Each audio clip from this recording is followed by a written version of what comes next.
मध्य प्रदेश की राजधानी भोपाल, मध्य प्रदेश की राजधानी भोपाल। भाई साहब यहाँ एक बहुत भयानक घटना हो गई 3 और 4 दिसंबर 1984 की रात। 3 दिसंबर का दिन बीत चुका था और 4 दिसंबर की मिथाइल आइसोसाइनाइड गैस पानी से रिएक्शन कर गई और बहुत भयानक विस्फोट कर गया। यूनियन कार्बाइड फैक्ट्री थी जो कीटनाशक बनाती थी। खेतों में जो कीटनाशक डाला जाता है उसकी का निर्माण करती थी यूनियन कार्बाइड। रिचर्ड एंडरसन जो थे उसके मालिक थे, उनको कोई सजा वजा नहीं हुआ। अभी यहाँ पर उनकी फैक्ट्री थी जिसमें लापरवाही ये हुई कि जहां मिथाइल आइसोसाइनाइड रखा गया था वो इतनी जहरीली गैस है और वो ऑक्सीजन पानी से बहुत तेज रिएक्शन करती है। तो किसी गधा इंजीनियर ने जो मिथाइल आइसोसाइनाइड का टैंक था उसी टैंक के ऊपर से पानी का पाइप ले गया था। अरे भूखा तनी उन्ने ले जाता तो कहा कि नहीं नहीं पाइप लीकेज नहीं होगा। भाई साहब नया नया में ना लीकेज नहीं होगा, 10 साल 20 साल बाद लीकेज होगा। बस वही लीकेज हो रहा था। कंपनी के इंजीनियरों ने कई बार बताया था यूनियन कार्बाइड कंपनी को कि भैया यहाँ लीकेज की समस्या है। कंपनी ने मेंटेनेंस के काम को इग्नोर किया था और हुआ वही। रात आधी रात को जल लीकेज किया था और मिथाइल आइसोसाइनाइड में बूंद टपकी। क्वेश्चन पूछता है, पहले पूछता था भोपाल गैस त्रसदी जो हुआ था वो किस गैस के कारण, तो मिथाइल आइसोसाइनाइड। अब नहीं पूछता है, अब पूछता है किससे रिएक्शन किया था, जल यानी H2O से रिएक्शन किया था और रिएक्शन करके उस टैंक में उबलने लगा था और क्या किया, टैंक को ब्लास्ट कर दिया। वो इतना भयानक रात को निकला कि जो सूंघा वो मर गया। तब सूंघते उसकी जान चली जाती थी। सरकारी आंकड़े के अनुसार 4000 लोगों की मौत हुई थी।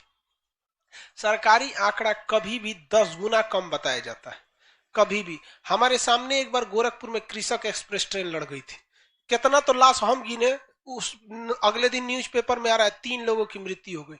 तब हमको पता चला कि ये 3 लोग केवल स्लीपर वाले थे जिनका नाम पता टिकट खरीदते समय पूछ लिया जाता है और जनरल वाला मर के छिटा गया उसको कुछ नहीं पूछा जाता है, क्योंकि जनरल टिकट कौन खरीदा, कहाँ ले गया, चढ़ा कि नहीं चढ़ा, उतरा कि कैंसिल करा, कोई हिसाब किताब नहीं रहता है।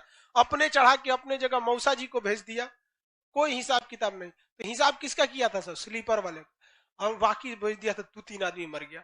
बहुत उटपटांग हो गया। बहुत बताइए, अगर सरकार कह रही है कि 4000 लोग मरे, कितने लोग मरे होंगे एट ए टाइम। आप पटना में अभी फिलहाल में तीनों चारों हॉल को मिला दिया जाए तो लगभग 3200 लड़का पढ़ रहा है। अभी भी एट ए टाइम 5000 नहीं पढ़ 4000 नहीं पढ़ रहा है, 3200 पढ़ रहा है। हॉल नंबर 1 2 3 4 को मिला दे पटना में, यहाँ पे पूरा हॉल है इस कैंपस में। और एप्लीकेशन वालों का तो तू लोग घरे में रजाई में पढ़ रहा है, लोग लोग का कोई गिनती नहीं रहता है यहाँ। तो इतने लोग सोचिए, अगर इतना आदमी मर जाए तो क्या होगा। अरे हम मार नहीं रहे यार, डरता क्या है तुम लोग। मौत से नहीं डरना चाहिए क्योंकि मौत अंत नहीं है, मौत अंत नहीं है, इसके बाद भी कुछ है। इसलिए डरिए नहीं। चलो ध्यान समझो, बहुत बुरी तरह से बेचारे लोग मरे थे। और हद देखिए कि आज तक उनके परिवार जो होते हैं उनमें बहुत लोग, किसी का किडनी का प्रॉब्लम है, किसी का कुछ प्रॉब्लम है, किसी का आंख की रोशनी चली गई, बहुत दिक्कत होता है। और जब इसका मुकदमा किया गया था तो भारत के वकीलों ने, भारत सरकार ने इवन की उन्हें भागने में मदद किया था। और एंडरसन 2016 या 17 में मर गया है, इधर ही अभी इधर मरा है 3-4 साल पहले, अप्रोक्स मान के चलो 2016 के आसपास में मर गया है। और अभी भी सुप्रीम कोर्ट में मुकदमा चल रहा है। और सुप्रीम कोर्ट के जज साहब को यह कहते हुए पता नहीं कैसी अनुभूति हुई थी, उन्होंने कहा था कि भले ही, मतलब सुप्रीम कोर्ट ने प्रेस रिलीफ जारी किया था कि भले ही एंडरसन मर गया हो तो क्या हुआ, उसके खिलाफ मुकदमा अभी चलता रहेगा। हाँ हाँ हाँ, 1984 का मुकदमा 2016 में आके मर गया, अभी तक मुकदमा चलते रहेगा। भाई साहब आप अगर कोर्ट में बैठ के मर्डर कीजिएगा ना तो 10 साल बाद सजा होगी। This is the Indian court system, judiciary system है। कोर्ट में बैठ के अगर आप मर्डर करेंगे तब एकदम समझा के कि देखिए बंदूक लोड किए, ऐसे किए, 3 तक गिनिए, 1 2 3 धाए। एक से एक वकील है, सब आपको बचाएगा। सब पहला तो घोषित कर देगा से कि ये पागल है, तब वो वकील जज साहब कहेंगे कैसे मान ले पागल है, तो जांच रिपोर्ट कीजिए। तो डॉक्टर के पास जाएंगे, डॉक्टर को पैसा खिला देगा, कहेगा डॉक्टर अभी हम बीमार हैं, आप एक काम कीजिए, आप नंबर ले लीजिए, आप आइएगा अगस्त में। अगस्त तक उसको पता ही नहीं चले। अब वो बीमार है तो फिर कैंसिल करना, ये डॉक्टर ही बीमार है, गलत रिपोर्ट दिया है। बड़ी बड़ी वकालत में झमेला होता है। अभी तक उन लोग को उचित न्याय नहीं मिला। भोपाल समझ में आ गया आप लोग को? भोपाल के जस्ट नीचे ना रायसेन है, रायसेन के पास क्या मिलेगा? होशंगाबाद। मिल गया होशंगाबाद बाबू आप लोग को, सब लोग देखिए, मिला कि नहीं मिला? किसी को कोई दिक्कत? आगे बढ़े। होशंगाबाद मिला। होशंगाबाद में नोट का कागज बनता है, नोट की छपाई नहीं होती, छापना कोने कागजवा पे है, वो कागज बनता है। नोट का कागज ही पहली पहचान होती है कि नोट असली है कि नकली। कागजवा में आते पता चल जाए कि दया ये तो दूसरा टाइप का है। हालांकि 2000 का नोट ना आपको लगता है कि 2000 का है, उसे स्मार्ट तो 500 वाला है।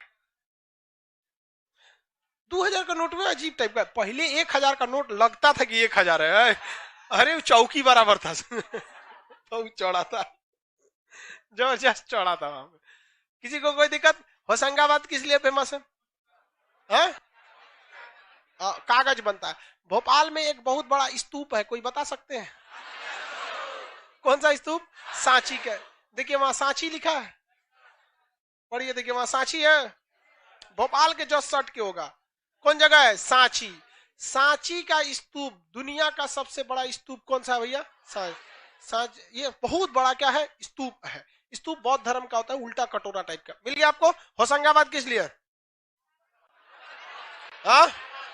नोट का कागज। होशंगाबाद मिल गया। उसके नीचे बढ़िए, और नीचे आपको मिलेगा नेपा नगर। नीचे नीचे बढ़िए, एकदम नीचे, एकदम नीचे जाइए, कौन जगह है? नेपा नगर और बुरहानपुर। सबसे नीचे नेपा नगर और बुरहानपुर, मध्य प्रदेश का सबसे नीचे जगह, जितना नीचे आप जा सकते हैं। कौन जगह है? नेपा नगर और बुरहानपुर। नेपा नगर और बुरहानपुर। किसी को कुछ दिक्कत नहीं है? नेपा नगर में भी कागज बनता है, बट वो अखबार का कागज बनता है। कौन सा? अखबार का कागज। एक अखबार को न्यूज डालकर घर तक पहुंचाने का खर्च आता है 15 रुपए। कितने रुपए? 15 रुपए। और आपसे लिया जाता है 2 से 3 रुपए, 5 रुपया। पटना पहुंच जाता है 2 रुपए। जितना डिस्ट्रीब्यूटर से जाते जाते बढ़ेगा तो महंगा तो होते ही जाता है। ये कैसे आता है? तो इसको मिलता है एडवर्टाइजमेंट। क्या मिलेगा? एडवर्टाइजमेंट, प्रचार। अब प्रचार में क्या है भैया? तो कुछ कंपनी वाले प्रचार देते हैं, हालांकि सरकार ज्यादा प्रचार देती है, टेंडर निकालेगी, अपनी योजनाएं निकालेगी, तो इसके लिए प्रचार देती है। अगर वो अखबार सरकार के हिसाब से काम नहीं करेगा तो सरकार उस अखबार को अपना प्रचार नहीं देती। इसलिए अखबार मजबूरी में गवर्नमेंट के हिसाब से काम करने लग जाते हैं। यही वजह है कि हमारी मीडिया की रैंकिंग 142वें नंबर पे है, जबकि यही एक ऐसा डिपार्टमेंट है जिसे किसी ने कुछ नहीं रोका आज तक। कोई किसी ने मीडिया को कहीं रोका? प्रधानमंत्री का कुर्ता खींच देता है सब, सबसे दबंग यही होता है। फिर भी ये लोगों ने अपने आप को बेच दिया कि इनकी रैंकिंग कहां आ गई? 142वें नंबर पे आ गई। इससे खराब रैंकिंग पॉसिबल है? 150 जाएगा सब। फिर भी एक भारत के लिए, किसी भी लोकतंत्र की सबसे बड़ी रीढ़ होती है मीडिया, और वही मीडिया कितने नंबर पे? 142वें नंबर पे। नमस्कार, मैं फलाना कश्यप। भारत की आधी से ज्यादा मीडिया एंकरों को नौकरी केवल इसलिए मिला है कि वो खूबसूरत है।